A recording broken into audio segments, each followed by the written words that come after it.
I can't tell. Yeah, it's red. All right. Red means good. I see sounds. Let me warm up the old vocals. That's good. Well, sorry for anybody who's eating while they're listening to this. All right. Top 5 punk albums. Go. Oh, jeez. I wasn't prepared. Yeah. That's the whole point of this whole thing. You're never prepared. Static Age. Awesome choice. Full Circle. Pennywise. Bye. Okay. Static Age is the Misfits. Oh, yeah. Oh, I need to say all that. 5? Yeah. I guess let me look up at my wall. I do like Very Proud of You, AFI. Yeah. Probably, I'm trying to think of a Vandals album because I Ooh. loved me some Vandals, but I can't think of a specific album. Hitler Bad, Vandals Good, probably. I feel like we listened to that one the most in high school. And then, That's 4. and then being from Hermosa, a Black Flag album. Any of them? Damage? Probably Damage, yeah. What about you, who had a chance to think about it before you sat me down and said, "Hey, name these things"? Oh, I actually didn't think about it. I only think of questions to ask you.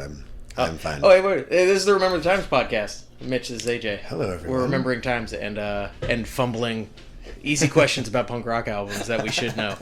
Should know off the top of our head. Well, see, my problem is that AFI has more than 5 albums, so then I think that's just it. Yeah, but are they all punk albums? Touche. I mean, okay, if we're doing that, if we're going that, oh my gosh, yeah, I can't even decide that one. Because like, I was pretty strictly into punk rock for a really long time. Yeah, but it's been a long time since I have kids now. I listen to Encanto all the fucking time. It's a good call. So my music tastes have changed so drastically. Bruno. Yeah, that's a fucking song. Yeah, it's my number 1 most listened to Spotify song in the really? Wrapped. I still don't have Spotify. Yeah, well, that's because you have principles. Alone with my principles. We'll get back to my 5. I'll think about that one. Sure. But you get to think about yours. Should we get into that? Okay, fine. You want me to do it? Black Sails in the Sunset, AFI. It's very hard for me to decide between Legacy Brutality and Famous Monsters. I feel like those were both so recurring for us growing up. Yeah, both Misfits albums. I think you don't have to decide between them either because they're Misfits and New Misfits. Yeah, the Michael Graves fits. Yeah, I don't know about that. Those ones for sure. Oh geez. Musical Monkey, Guttermouth. I couldn't get enough of that one. That was what I was trying to remember the name of it, but I didn't want to mess it up too bad. That's a big one for me. What else did we listen to? I mean, all right, this isn't. Oh, geez, Rancid. Let's go. Mm-hmm. I want to add a 98 Mute. Oh, nice. Which one? The one with Slow Motion Riot on it. That would be Slow Motion Riot. Is that the name of it? Yeah. Hey, there you go. Well, no, I'm trying to remember is that the one that the cover is like a school folder? No, that was self-titled. Self-titled. That we was the one. This in an earlier episode. That was the one that my older brother had, and it got taken away. And we found that one. Yeah, that one. And then oh my gosh, what would be a good 5th one for me? Probably like Art of Drowning that I would say that I listen to the most, but that's AFI. I can't say another AFI one, right? I don't know. Yeah, you can also pass. Yeah, I'll pass. I'll come back to that. I'm not sure. Yeah, by the end, go like, oh, number 5. Yeah, I'll come back to it. But those are good. Those are all good choices. Absolutely. Yeah. But this has been episode 15. Yeah. Thanks for listening. We are on episode 15, but okay. Oh, we're starting. We're starting. If we're going to go chronological, though, a big event in our lives we forgot to talk about last episode that should have been in the chronological order of things. We went to the Avenged Sevenfold Unholy Confessions video shoot. Yes. And that would have been during the time of last episode. Oh, okay. Yeah. I remember doing that. So I thought we should touch on it because there's a few pretty cool things that happened there. It was at the Henry Fonda Theater in Hollywood. For all of you that don't know that video, you should check it out. It's basically a live video. We were all big fans. All of us went. You decided to wear a leather jacket, which was Terrible idea. I wanted to make sure I Almost got in the passed video out. and looked really cool. I think that was the last time I ever wore a leather jacket because I was like, I can't pull this off. Turns out you didn't get in the video, but Chris has a giant part Yeah. in the video. That was... Crowd surfs up to the stage, Yeah. and M Shadows puts the mic down for him, and he sings the line. so cool. So they played it twice, and on the second time they filmed more of the crowd, and that's when they got Chris doing that. So he's like actually singing one of M Shadow's lines. Watch the video. That was... E.T. a young Chris. Yeah. A freshman in high school? And then, what else happened? Oh yeah, didn't you hooked up with someone in the pit, right? No, was this one where I got molested? Yeah, however you want to say it. Hey, episode title. Except I think that would be like directly biting off It's Always Sunny if we You did gotta, that. what did you get, a couple pulls? I wasn't sure if this was the show. I was crowd surfing. I was on my back, and I like rolled over at one point onto my belly, and I felt somebody grab the buckle of my jeans and pull it down, and then a hand just reach in and grab me on my no bits on my personal space. And I like immediately started thrashing around because I was like, what's happening? Somebody's doing. And I like, if you do that while you're crowd surfing, you fall to the ground. Yeah. And I fell down and I jumped up, and there was this dude who was looking at me like he had like full deer in headlights. Like, oh no. And I was like, that guy just grabbed my fucking cock. Like yelled it loud enough that everybody nearby could hear. And the whole crowd started turning on him because it was like, that's not cool. You don't just do that to a person. Yeah. And it kind of soured the rest of the evening for me. Yeah, I mean... So I didn't get in the music video. I was... This video had something else happen to I was too busy just like fuming somewhere else. I was like, if I find that guy... And never saw them again. Yeah, that is an amazing story. I enjoyed it when you told me like 5 seconds later. But It's one of those things that you're like, man, that should have been more traumatizing and terrible, but it was more like, oh, fuck that guy. yeah. Yeah. You're okay now. Yeah, I'm fine. Nothing's wrong with you at all. Rub some dirt on it. Well, don't, but... Shake it off. Or don't, actually. Yeah. Should we get... That's what he tried to do. That was too easy. I don't feel good about that. That was too easy to do. Right, yeah. Well, it was a wonderful night, regardless of what happened. Memorable, Yeah. I think is a good word for it. And then, okay, so that was that. I guess this might have been our first show of 2004 then that we're coming up on here. Last show was our first, second show. We left off in January 2004. Then the Unholy Confession suit. Now I'm pretty sure this was April 2004 here.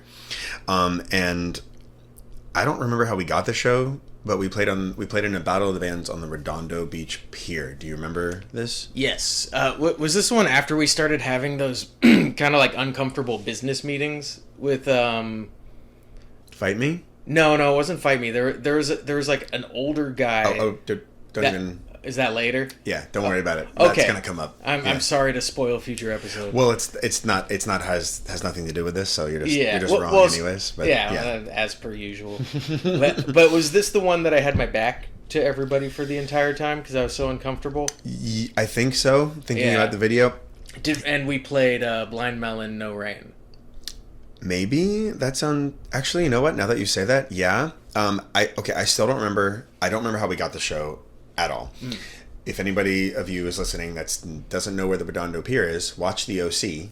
Almost the entire thing is filmed on that pier. Yeah. Fun little tidbit. I'm watching that for the first time right now. Oh, congratulations. It makes me mad, but yeah. But that's besides the point. See, you hate watching the OC. Yeah. We should just make the podcast about that. Yeah. Episode by episode. Also, fun fact: our high school was used in the OC as well. Very little actually shot in the OC for the OC. It's surprisingly little. Anyways, so we're playing on the Redondo Pier. I don't know how we got this show. For some reason, it was like an arts festival, and they used a picture of Davey Havoc with no shirt on the flyer. Hey, you really remember that. But he was not from there. Why would we use that? No, I don't know. Maybe because he's like an artsy looking fella. I mean, yeah, but I don't know. That seems odd. Anyways. They're just trying to like, hey, AFI is a band. There will be bands. I guess. It seemed an odd choice. Yeah. Nevertheless, so this was, I guess, as this had been kind of happening more, but this is when it picked up that James was, in debate. State finals. And was unable to play. So we had Taylor Killam fill in, who had filled in before. Or yeah, this was the second one. Talked about it. I think there was. I know Josh, the other member of OG Allura, had already filled in, but no, we had trained up Taylor for hometown fair, and then James was able to make it last minute. Okay. So he had never played with us, but he had practiced. Yeah. And Taylor was, more skilled than James a little bit on the soloing end. Mm. So I just remember us putting in like a bunch of harmonies on my solos that even if they didn't fit, we were just so excited to do it. Like it was just all over the place. Yeah, we're doing it everywhere. And that's really oh yeah. When we were setting up, you were trying to help Chris with his cymbals, and you dropped part of it into the ocean. But like it was like a little twisty bit, right? Yeah, it wasn't like a whole ass cymbal. No, but it was like you were like spinning the thing on the cymbal. I don't know what you call it. I'm not a drummer, but you were tightening the cymbal. The twisty bit. And you just dropped it, and it just like flies off the cymbal into the ocean. It's like, there that goes. Well, that's like one of my favorite pastimes is watching failed proposals. When somebody kneels down on like a dock or something, and they drop the ring into the lake. Oh my god, that's amazing. It's fantastic. Yeah. So yeah, I did that, but it was also like it's a $15 piece of hardware. Yeah. Anyway, sorry, Chris. Yeah. How dare you? Butterfingers. The only other thing I remember about this show was that this was like shortly after when I started wearing makeup and everything, and my dad came to the set and was very unhappy that my nails were painted again. So your girlfriend had something in her purse, like a dime or something, and we were sitting there and she was trying to scrape all the nail polish off, and which fine, Dad, I'll remove it. It did not work at all. Old-fashioned way. So it just looked worse than what it would have beforehand. Yeah, so you went from having like nicely painted nails to like some chipped up mess. Yeah, it didn't work at all. I don't remember if we won or lost. We did get a coupon. I just found this flyer. We got a coupon to what's that chicken store that's like Christian? Chick-fil-A. Chick-fil-A. We got a coupon to that. We never used it because I still have it. I wonder if it's still good. Yeah, I'll give it to you and check it out. No, I'm not. I don't support them. You're not a chicken fan? Not a Chick-fil-A fan. Oh, okay. All right, that makes sense. Oh, you're vegetarian now, right? Yeah. Yeah. Yeah, mostly eat vegetarians. Yeah. So that was our weird battle of the bands on the Redondo Pier. I think that wasn't the one that I was thinking of where I kept my back to the crowd for a lot of it. It might have been. No. Well, the one that I'm thinking of was later with that group that I was talking about that we met with, and one of the critiques they had was that it looked like I was uncomfortable being there, and that stuck with me forever. Was that like I was facing Chris pretty much the whole show. I was just singing. I feel like I remember this, but I'm not sure which one it was. It was on the Redondo Pier, so if we played at the Redondo Pier another time. No. So this is it. Hey, it's this show. Then is this one. Yeah, there you go. Yeah, time's a crazy thing. But that's it, yeah. But yeah, I remember I had my back to the crowd for like most of the set. and it was more like I was like looking at Chris, it was like we were practicing. Right. But then afterwards somebody was like, "Hey, you like didn't look at the crowd once." I'm like, yeah, that's actually a really good point. You might say I was nervous. Yeah. Fair point. Yeah, but that stuck with me for a long time, and I was like, all right, next time we're going to practice for a show, we all have to like face forward and start actually like practicing like we're going to play. Which would, I guess that was probably a good time for you to do it, because our next show, 2 of the 4 on this podcast, we are back at the Battle of the Bands at our high school. Oh, yeah. Yeah. So this would be the 2004 one. James and Sean were both able to make it. They got us at our full power. They weren't ready for it. I remember you had just dyed your hair black, and I was very jealous. But yeah, you look pretty. Oh, you're not allowed to do it. I was not allowed. Look at me do this. Yeah. But I I remember dyeing my hair black, but doing it myself, maybe with Did my you? mom's help. But I remember that the tops of my ears were like black for several days after I did it. Every time I did it, I'm like, I wasn't super careful.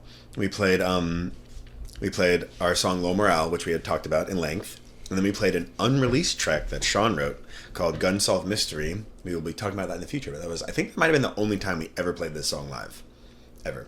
Yeah, I don't remember playing it live ever. Yeah, I just know we played it here, but that's it. And we actually ended up getting second place. Second place to who, though? Who won? Our arch rivals in high school. Well, this was the beginning of the I arch think this was rivalry, it. right? Yeah. They were called Ska Shank Redemption. Which is such a phenomenal name. Oh, it's fantastic. It's obviously, we all know what it's a play on about. Yeah. And First strike is that I didn't come up with that name. Yeah. I'm so mad. But so they were a ska band, if you couldn't tell. Their name was Ska Shank Redemption. And they were basically the exact opposite of what we were. We were becoming more metal, and they were Yeah. they're ska.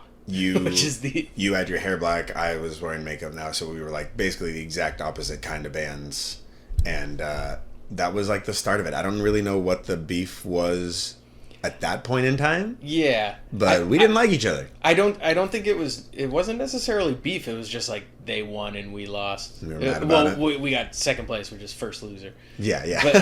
But if you're not first, you're last. And in retrospect, they were I think they were a 9-person band. There was a lot of people in the band, and they were all very good at their instruments, and they were playing together. That's an impressive feat for any high school band to do. Yeah. So yeah, I dipped back in time and tipped my hat to them because they were good. Yeah, absolutely. And I also loved ska for a good period of time, so there was jealousy there too, where I was like, oh man, they're playing ska? That's awesome. I think the furthest I ever got into that was Operation Ivy, but I love Operation Ivy. Yeah, I before pre-punk days, I was listening to a lot of Real Big Fish and Less Than Jake, and nice. I think Rancid is even kind of on the verge. ska adjacent. Time Bomb has has that feel to it and stuff. Yeah, absolutely. It flirts. Yeah. Anyways, so that'll come up later. We'll dive into that a little more, but that was the beginning of our rivalry with them. But we got second place, so we were feeling pretty good though, regardless. And then show number 3, coming off our giant second place win, we played a second place isn't a win. Yeah, all right, whatever you want to call it, a silver. We played a birthday party in Hermosa at a friend's birthday that we knew, but we played at Zach Lowell's house. Zach Lowell is going to come up in this podcast. I know that's not the name he goes by, but I choose not to call him that. And that's just, this is my podcast, so you're getting your legal name, okay, buddy? Sorry, Zach West. Yeah. Well, I'm not calling you your stage name. Well, so he's still in my phone. He's still in my phone as Zach Lowell, but Me too. I remember now anytime I think of him, I use Zach West in my head. Nope, I don't. I just remember you do it to be a dick. I just no, 100% not. It's not happening. Anyways, so we played at Zach Lowell's house. I know you'll be listening to this too, so that's fine. That when we were first sitting down, I saw your name on the page. I was like, AJ, just remember, Zach listens to this, and he was like, I'm not pulling any punches.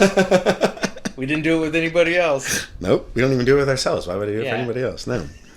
Bring it on. This was fun. We played on I think his parents had a deck. Yeah, there's a deck over a pool. Yeah. And so James couldn't make it, so we had Taylor play again since he had just done it, just filled in for us. And we decided to play Santeria. I don't know if you remember this. Yeah, I think we were trying to do more party something for party that vibe stuff. But we didn't or we were asked to. Maybe. We didn't have enough time to teach Taylor everything. So underneath the solo and maybe even the chorus, he's just scratching his guitar like the Wicket, which I guess kind of sounds like it anyways. But yeah, you get away with it. Yeah. So I just remember that being looking back, that was a terrible idea, but You could have just had him not play. yeah, we could have just had that just to sit Just out for that one song. Yeah, but we decided to do that. It was us and Allura, not Mitch and I's Allura, but the original Allura. Listen to the last episode if you don't understand what we're talking about. We know it's confusing. Yeah. So they played. Allura played first, and then we did this thing. Did we call it like Esplura, where we like did a super group? Yeah. And we would all come together and play Chapter 4 by Avenged Sevenfold together. You and Chris would do the singing and the screaming. The Allura drummer would play. All 3 guitar players played, and then John would made up his own screaming line behind all the other things, and he would just do that. So there's a group of like 10 people playing Avenged Sevenfold Chapter 4. And still not doing it quite as good as Avenged Sevenfold. Absolutely on their own. not. 100% not. It took 10 of us to do it worse. You throw 10 children at it and see if you can play. Yeah, it's definitely not an easy song to pull off, regardless. But I felt like it was impressive at the time. Yeah, absolutely. I think maybe even more the spectacle of just having 2 bands play the same song at the same time. I actually do think it was cool because you added in a harmony on the "I've come here to kill you." Yeah, that's because I'm just like, I'm kind of a visionary. It was dope.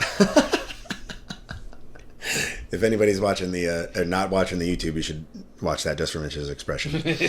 But the only thing I remember, this is the first time of many, but the cops got called and our set got cut short, and we were bummed because Allura got to play their whole set, and we played like 4 or 5 songs. And that's a recurring theme of when we played with OG Allura. Yeah.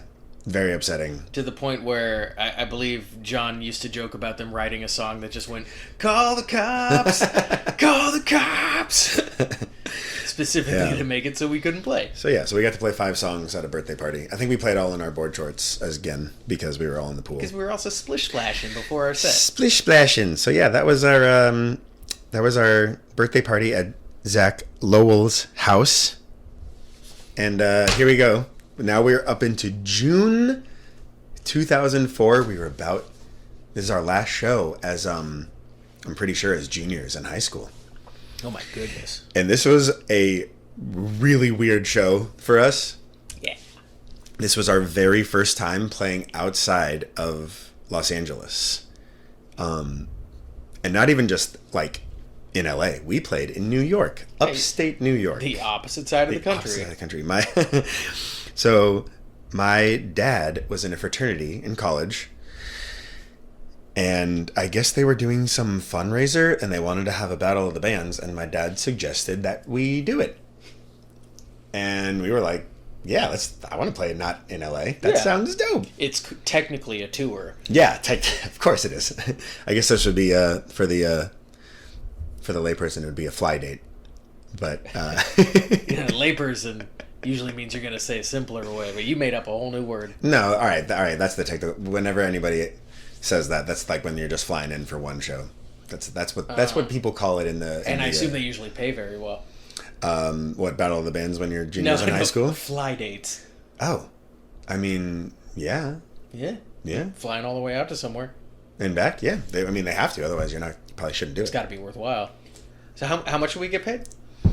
I think we got fed by my dad while we were there. Yeah, and I think he also paid for our tickets too. Yeah, that as well. James and Sean could not make it because they had, I'm assuming, debate state finals and whatever else Sean was doing. They couldn't fly across the country to play in a bar. Yeah, they were busy being valedictorians and such. Succeeding at school. Yeah. Losers. So I don't know why this time, but we asked Josh to go with us. Yes. The other guitar player of Allura. So we flew all the way to upstate New York, the 4 of us, to play in Oswego. Oswego is the city and the name of the college. Claim to fame, Jerry Seinfeld went there originally and then transferred to Queens. Yes. What a claim to fame. Yeah, right? Jerry Seinfeld started college here. Yeah. So this was a weird show for a lot of reasons. I remember, so we got to stay in the dorms there. And that was like one of my few college experiences of my life. But I stayed in the dorms in upstate New York. And so obviously well, you know, in dorms the showers are largely communal. Mm-hmm. And our first night there, Josh went to go shower in the community showers, and Chris and I went in there and stole all his clothes, and just left him a hand towel. As you do. Josh heard us come in and just like peeked over and saw us running away with his clothes, and he just went, "Ha!" So he was a good sport about it. He wasn't mad at all, but he did have to run through the hallways with just a hand towel over his privacy.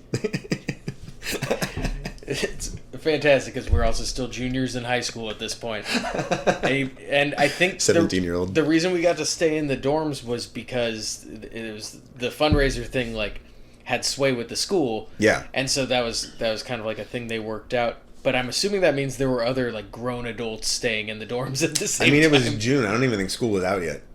Oh, yeah, there might have been actual college students staying in the school. Yeah, and they would have all been guilty. Might have seen a little Josh. Of seeing a nude child. And a little 17-year-old Josh running through the dorms. Josh is sprinting down the hallway making felons everywhere he goes. Definitely one of me and Chris's finest decisions. Yeah. I'd say. I think if you could go back and do it again, you should. I mean, you, Chris, and I enjoyed it very much.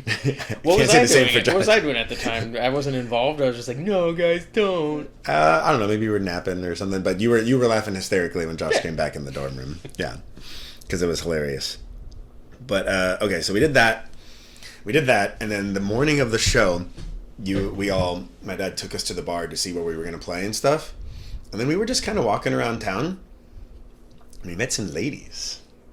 I don't remember that at all. Yeah, we were walking through a park, and we just met some ladies, and we were talking to them. We like sat on a bench, probably. Oh. Yeah, and then we never saw them again. So obviously we nailed it. And that's how I met your mother. They're probably like, oh, so you guys go to Oswego or whatever? Like, no, we're in town from Manhattan Beach. We're just here to play a show. You should come. Like, yeah, we totally will. Totally will. Totally won't. Oh, I'm getting a call from my mom. Oh, there's an emergency. I gotta go. And yeah, we never saw him again. So obviously our smooth talking lines won that over. They'd live to regret that. And then so it happened. We played for quite a long time. I do remember that being like the longest we'd ever played. Yeah, a full set. We tried to like figure out songs that would be like not so screamy. Although we also chose to play Chapter 4 again, which I don't know why. It was our most technically sound masterpiece. Yeah. We played Swing Life Away. I remember that, by Rise Against. And we also played Warmness on the Soul by Avenged Sevenfold again. A lot of Avenged Sevenfold. We might have actually played Straits as well. It was almost exclusively what we were listening to at the time. But we had that's a whole piano song. Yeah. There's no guitar. I made a guitar line for it. There is a guitar solo in the middle of the song, and we chose to have Josh not play at all until the solo. Mm-hmm. So there's about a minute to 2 minutes where Josh is just standing there. And just look cool, dude. He totally blew it. He had a minute or 2 minutes to prepare to just come in, and he completely came in late. Like it's just like a stop, like whoa, and he just flubbed it like no other. Well, if you have that long to wait to get ready for it, he's probably just spacing out. Yeah. Just thinking about those chicks that didn't show up. Stacy. Yeah, I remember that show. I was playing bass at this one, right? You were playing bass and singing. And that was the first time I'd like really properly done that. I think like I'd play. Maybe. I remember it being like super uncomfortable because I'd done backup vocals playing bass. Right. But before then, every time I'd sang a song, I would hand the bass off. We would swap instruments. We did good though. I thought you did great. Like I thought I did horrible, but that's just kind of par for the course for how I remember me. Sure, yeah. Like everybody else was so good and I was shit. I don't think it went bad at all. Especially, I think we were just probably didn't even matter. We were just so stoked that we actually played outside of LA for the first time. Yeah, and we like threw some covers together, so they were they were a little unrehearsed, and we practiced in the dorms a bit too, if I remember. Did we? Yeah, but at least with our guitars and stuff. That was fun. That was really fun. So that was our first time playing out. But I don't know if you remember this. we had some downtime before our flight the next day, and we decided to go to the movies, and the prices in upstate New York were so cheap compared to LA. We saw Troy and The Day After Tomorrow back to back. I do remember for like that. $6. Well, it was probably also like midday too. Yeah, it was so matinee. Got, they were matinee flicks. prices. Yeah, but even matinees out here was, even in 2004, was not $3. Was that the origin of us making fun of Brad Pitt's face in Troy when he's galloping back in the chariot? Absolutely, it was that, and then the original Blue Steel. What's the line that you loved? The old guy. I say we make them wait. They're waiting for us at the gates of hell. I say we make them wait a little longer.